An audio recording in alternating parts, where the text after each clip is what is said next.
ओम विष्णुवे नमः। नमस्कार दोस्तों, आप सभी का मेरे चैनल में हार्दिक स्वागत है। दोस्तों, आज हम जानेंगे कि सफला एकादशी व्रत का पारण कब और कैसे करें, पारण करने की विधि और पूजा विधि जानेंगे, साथ ही पारण का शुभ मुहूर्त भी। सफला एकादशी का व्रत 2024 में 7 जनवरी को किया गया है। पारण 8 जनवरी को किया जाएगा, लेकिन पारण का मुहूर्त होता है। एकादशी व्रत का पारण हमेशा मुहूर्त में ही किया जाता है। व्रत पारण के नियम होते हैं और नियम के अनुसार ही पारण किया जाता है। पारण व्रत खोलने को कहते हैं। तो अगर आपने जल्दबाजी में व्रत खोल लिया तो इससे आपको पाप लगेगा और आपका व्रत भी पूर्ण नहीं होगा, साथ ही व्रत का पूर्ण फल भी नहीं मिलेगा। तो कभी भी एकादशी व्रत का पारण जल्दबाजी में ना करें, मुहूर्त में करें और नियम के अनुसार करें। तो चलिए जानते हैं कि एकादशी व्रत का पारण कब और कैसे करना चाहिए। दोस्तों, एकादशी व्रत पारण में कुछ ऐसी चीज़ें हैं जिन्हें खाकर ही व्रत का पारण किया जाता है और इससे भगवान विष्णु भी प्रसन्न होते हैं और आपका व्रत भी पूर्ण होता है। दोस्तों, वीडियो पसंद आए तो प्लीज़ इस वीडियो को लाइक करें और ज़्यादा से ज़्यादा शेयर करें और चैनल को भी सब्सक्राइब कर लें। साथ ही कमेंट बॉक्स में जय श्री हरि विष्णु जी अवश्य लिखें। दोस्तों, एकादशी व्रत करने के बाद अगले दिन व्रत पारण किया जाता है। तो जैसे कि आपने एकादशी व्रत किया है, उस दिन भगवान विष्णु की विधिवत पूजा अर्चना की है और रात्रि जागरण किया है और अगले दिन द्वादशी तिथि पे ही एकादशी व्रत का पारण किया जाता है।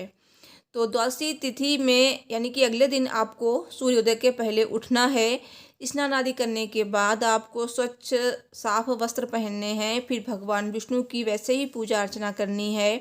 भगवान विष्णु को आपको भोग अर्पित करना है, तुलसी दल अवश्य अर्पित करना है और दीप प्रज्वलित करें और विधिवत पूजा अर्चना करें। फिर आपको व्रत का भोजन बनाना है। भोजन आप सात्विक बनाएंगे, शुद्ध सात्विक भोजन बनाया जाता है पारण के लिए।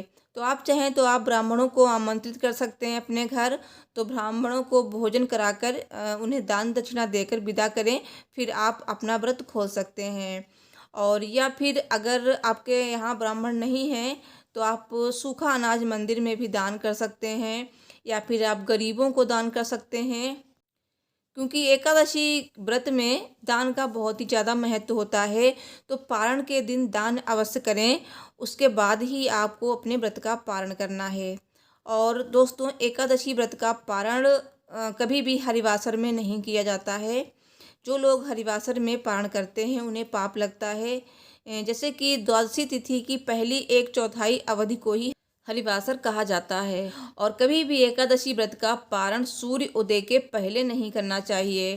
कभी कभी ऐसा होता है कि तिथि के घटने बढ़ने के कारण द्वादशी तिथि सूर्योदय के पहले ही समाप्त हो रही होती है।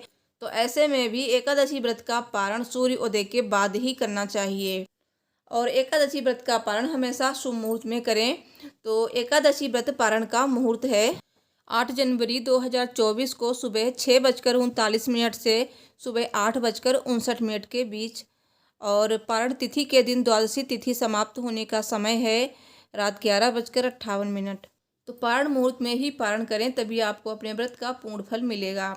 तो आइए अब जानते हैं कि इस दिन क्या खाना चाहिए और क्या नहीं खाना चाहिए, क्या खाकर पारण करें जिससे हमें भगवान विष्णु की असीम कृपा प्राप्त हो। दोस्तों, तुलसी जी भगवान विष्णु को बहुत ही प्रिय हैं और तुलसी जी के बिना भगवान विष्णु की पूजा अधूरी मानी जाती है। तो तुलसी पत्र को अपने मुख में रखकर भी आप पारण कर सकते हैं और आंवला खाकर भी पारण किया जाता है। तो आप आंवला खाकर भी पारण कर सकते हैं और अगर आप आंवला खाकर पारण करते हैं तो इससे आपके सौभाग्य में वृद्धि होगी और उत्तम संतान की प्राप्ति होगी, क्योंकि आंवला के वृक्ष में त्रिदेवों का वास होता है। दोस्तों, चौथी चीज़ है, आप इस दिन व्रत के पारण में सेम भी खा सकते हैं। सेम की सब्जी बनाएं सात्विक तरीके से, वो भी आप खा सकते हैं। और आप अगर इस दिन दूसरा कोई व्रत कर रहे हैं और आपको पारण भी करना है तो ऐसे में आप अपने मुख में शुद्ध देसी घी गाय का होना चाहिए, थोड़ा सा मुंह में रख लीजिए, उससे भी आपका पारण हो जाएगा और आपका अगला व्रत भी शुरू हो जाएगा।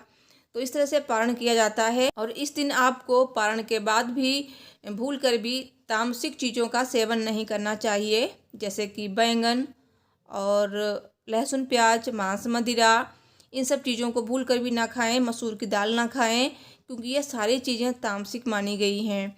और इस दिन आप दान अवश्य करें। दान में आप चने की दाल, गुड़ और पीली चीज़ों का दान करें। ज़रूरतमंद को ज़रूरत की चीज़ों का दान करें।